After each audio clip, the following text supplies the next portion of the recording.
반갑습니다, 새나 친구들. 오늘도 묵상의 자리로 나온 여러분들을 예수님의 이름으로 환영하고 축복합니다. 여러분과 함께 말씀을 나눌 최성규 목사입니다.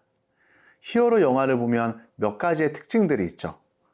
대표적으로 처음부터 이 주인공들이 빌런을 이길 만한 힘을 가지고 있지 않는데요. 그래서 어떻게 하느냐? 빌런을 이길 수 있는 최고의 무기를 얻기 위해 여러 시련을 경험합니다.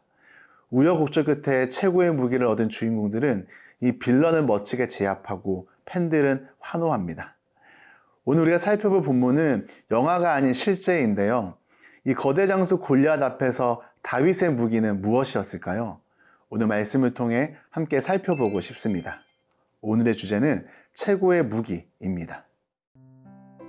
오늘의 말씀은 사무엘상 17장 41절에서 49절입니다. 그러자 그 블레셋 사람도 방패든 사람을 앞세우고 다윗에게 가까이 다가왔습니다. 그는 다윗을 물끄러미 쳐다보고는 그가 볼이 불그레하고 잘생긴 어린아이인 것을 보고 우습게 여겼습니다. 그 블레셋 사람은 다윗에게 막대기나 들고 오다니 내가 개인 줄 아느냐? 하고는 자기 신들의 이름으로 다윗을 저주했습니다. 그는 또 말했습니다. 이리로 오너라. 내가 내 살점을 공중의 새들과 들판의 짐승들에게 주겠다. 그러자 다윗이 블레셋 사람에게 말했습니다. 너는 칼과 창과 단창으로 내게 나오지만 나는 만군의 여호와 곧 내가 모욕한 이스라엘 군대의 하나님의 이름으로 내게 나간다. 오늘 여호와께서 너를 내 손에 넘겨주실 것이고 나는 너를 쳐서 내 목을 벨 것이다. 오늘 내가 이 블레셋 사람의 시체를 공중의 새들과 땅의 짐승들에게 주면 이스라엘에 하나님이 계신 것을 온 세상이 알게 될 것이다. 또한 여호와께서는 칼이나 창으로 구원하지 않으신다는 것을 여기 모인 사람들이 다 알게 될 것이다. 전쟁은 여호와께 속한 것이니 그분이 너희 모두를 우리 손에 넘겨주실 것이다. 그 블레셋 사람이 일어나 공격하려고 다가오자 다윗은 재빨리 그가 있는 대열을 향해 달려나갔습니다. 다윗은 주머니에 손을 넣어 돌을 꺼내 그 돌을 무림매로 던져 블레셋 사람의 이마를 정통으로 맞췄습니다. 돌이 그의 이마에 박히자 그는 땅에 머리를 박고 쓰러졌습니다. 42절 말씀 함께 읽겠습니다. 그는 다윗을 물끄러미 쳐다보고는 그가 볼이 불그스레하고 잘생긴 어린아이인 것을 보고 우습게 여겼습니다. 골리앗을 외적으로 보면 도무지 이길 수 없어 보이는 강적입니다. 거구인데요. 키는 2m 80에서 90, 약 3m 정도입니다. 어마어마하게 크죠. 그는 당시의 최고의 갑옷과 무기로 무장하고 있습니다. 이스라엘 군대는 매일 아침 우렁차게 소리 지르는 이 골리앗 때문에 싸울 엄두도 못 내고 있는 상황인데요. 이에 반해 소년 다윗은 첨단의 무기로 무장하고 있지 않습니다. 사울 왕이 제공해주는 갑옷과 무기를 거절했고요. 그렇다고 특별한 전술을 익혀봤느냐? 그렇지도 않습니다. 그저 다윗은 형들의 도시락을 가지고 온 소년이었습니다. 다윗이 골리앗의 크기와 무기를 비교, 검토하고 분석하였다면 절대 출전할 수 없는 일입니다. 그러나 우리는 이미 이 싸움의 결과를 잘 알고 있습니다. 무슨 말이죠? 외적인 조건이 승리를 보장하지 않는다는 것이죠. 조건으로만 보면 완벽한 무기와 갑옷, 거대한 거구, 그 누구도 당할 자 없는 완벽한 조건을 갖춘 골리앗이었지만 어린 소녀 다윗에게 패배합니다. 이 다윗이 전쟁에 나갈 수 있는 무엇이었을까요? 다윗은 눈에 보이는 것을 넘어 눈에 보이지 않는 것에 집중하였습니다. 이에 반해 사울 왕은 눈에 보이는 것에만 사로잡혀 있었죠. 사건과 환경에 압도당하여 영적인 시력을 잃어버렸습니다. 골리앗도 동일합니다. 어린 소년이 그저 우스웠던 것이죠. 그럼에도 불구하고 어린 다윗은 골리앗 앞에서도 기죽지 않고 뛰쳐나가는 것을 볼 수 있는데요. 이 다윗은 눈앞에 보이는 골리앗보다 보이지 않는 살아계신 하나님에게 주목하였습니다. 다윗은 일상에서 살아계신 하나님을 경험하고 하나님을 찬양하며 하나님을 묵상했습니다. 그의 시선을 메웠던 분은 하나님인 것이죠. 하나님을 주목하였던 다윗이었기에 그에게 골리앗은 사람들이 말하는 강력한 거인은 아니었습니다. 다윗에게는요, 하나님과 견줄 수 없는 거인이 없다는 것을 알고 있었기 때문에 그는 골리앗과 싸울 수 있었던 것이죠. 그래서 우리에게는 묵상이 중요합니다.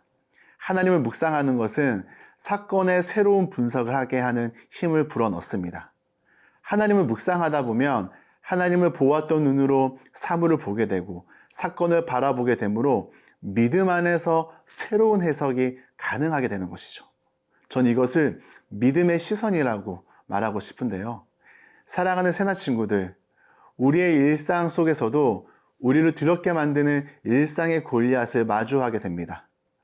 그때 우리가 주목할 것은 눈에 보이는 상황과 환경이 아니라 보이지 않지만 나와 함께 하시는 하나님을 주목하는 것입니다.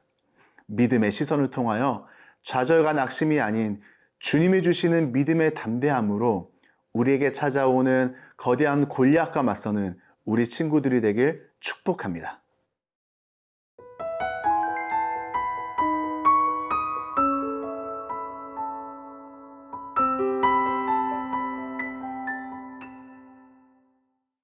(45절) 말씀 함께 읽겠습니다.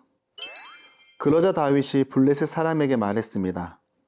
너는 칼과 창과 단창으로 내게 나오지만 나는 만군의 여호와 곧 내가 모욕한 이스라엘 군대의 하나님의 이름으로 내게 나간다.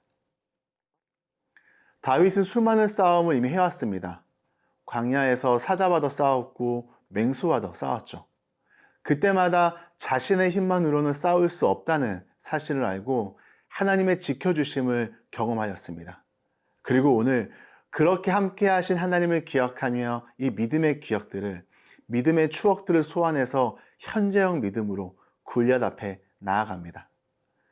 다윗의 믿음은 지식적으로 머리에만 있던 것을 외친 게 아니었습니다. 암기한 것을 고백한 것이 아니죠.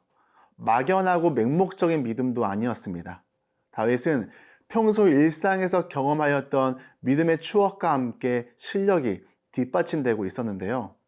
우리는 단순히 다윗이 믿음만 있었기 때문에 이겼다라고 생각할 수 있지만 사실 그에게는 상상할 수 없는 실력이 있었습니다. 49절 말씀 함께 읽겠습니다. 다윗은 주머니에 손을 넣어 돌을 꺼내 그 돌을 무림매로 던져 블레셋 사람의 이마를 전통으로 맞췄습니다. 돌이 그의 이마에 박히자 그는 땅에 머리를 박고 쓰러졌습니다. 물매라고도 하는 이 무림매는 보기에는 간단하지만 아주 위력적인 무기입니다. 2m 정도 되는 가죽으로 만든 끈인데요. 한쪽 끈은 자기 손목에 묶고요. 그 중간에 돌을 놓고 돌리다가 다른 한쪽 끝을 놓으면 이 원심력에 의해 가운데에 있던 돌은 목표를 향해 날아가게 됩니다. 보통 야구 선수들이 시속 135km 정도 속도를 야구 공을 던지는데요. 이 돌의 속도는 무려 160km입니다. 굉장히 빠른 속도죠. 혹시 여러분 야구공을 맞아 본 적이 있으실까요? 전 날라오는 그 야구공을 잡다가 다리에 맞았는데 이 보라색 빛이 나는 피멍이 아주 심각하게 들었습니다. 이 숙련된 사람들은 돌을 정확하고 이 모평물에 연결시킬 수 있었는데 이 다윗은 양들을 지키면서 이것을 피나게 연습했었습니다. 우리 새나 친구들은 요즘 무엇을 연습하고 있나요? 오늘 골리앗을 향한 다윗의 선포는 단순히 믿음으로 이 싸움을 이기겠다는 것이 아니라 그의 삶을 통해서 단련된 실력과 함께 하나님을 향한 마음을 가지고 나가겠다는 것입니다. 사랑하는 새나 친구들, 준비된 자에게 믿음이 더해질 때에 하나님의 역사는 일어납니다. 오늘 우리가 주목할 것은 싸움에서 이긴 기적이 아니라 이러한 영적인 시력을 가지고 자신을 훈련해 왔던 다윗의 삶에 주목해야 합니다. 싸움이 있기 전부터 하나님은 다윗을 훈련시키셨고 다윗은 오늘의 싸움을 위해 훈련되어지고 또 훈련되어졌습니다. 오늘도 각자 주어진 삶의 자리에서 하나님이 여러분들을 훈련시킬 텐데요. 주어진 자리에서 믿음의 시선을 가지고 우리에게 주어진 삶을 성실하게 살아내는 우리 새나 친구들이 되길 축복합니다. 사랑하는 주님, 다윗을 부르시고 하나님의 사람으로 빚어가시는 하나님을 찬양합니다. 다윗이 눈에 보이는 상황과 환경이 아닌 보이지 않는 하나님을 주목하였던 것처럼 우리도 믿음의 시선을 가지고 살아가도록 도와주세요. 오늘 하루도 우리에게 주어진 삶의 자리에서 하나님의 쓰시기에 편리한 도구가 되길 소원하며 예수님의 이름으로 기도드립니다. 아멘.